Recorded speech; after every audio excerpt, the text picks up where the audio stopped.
અરે જિનલ, હા? New વસ્ત્રાલમાં heritage look વાળું 2 અને 3 BHK પ્રોજેક્ટ હોય તો મને બતાવો ને. અરે છે જ ને યાર, ચલો બતાવું. જોજો મારું બજેટ ના હાલી જાય. અરે ના જાય, 40 લાખમાં 175 વાળના 2 BHK ને 51 લાખમાં 225 વાળના 3 BHK અને શરૂઆતના લોનના હપ્તા તો બિલ્ડર ભરશે. અરે પણ ક્યાં? અરે ક્યાં યાર, બલરાજ હેરિટેજમાં. બંગલો પોકેટવાળા આ પ્રોજેક્ટમાં તમને 4 ઇન્ડિવિડ્યુઅલ ટાવર મળી જશે, 70% open garden space, schools, malls, હોસ્પિટલની ઈઝી કનેક્ટિવિટી એન્ડ 3 રોડ કોર્નરનો આ પ્રોજેક્ટ છે.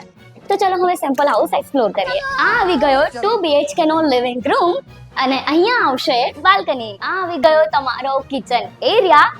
આ સાઈડ આવી જશે સ્ટોર એરિયા અને આ સાઈડ આવશે વોશયાર્ડ એરિયા. આ છે ચિલ્ડ્રન રૂમ, જેની એક્ઝેક્ટ સામેની સાઈડ આવશે કોમન વોશરૂમ. અહીંયા આવી ગયો વોશ બેઝ એરિયા અને આ આવી ગયો master bedroom with attach washroom. તો રાહ ના જુઓ, આજે જ કોન્ટેક્ટ કરો ડેવલપરનો અને સાઇટ વિઝિટ કરો Balraj heritage near Chitrakoot farm, તુલસી બંગલોઝ રોડ, ન્યૂ વસ્ત્રાલ.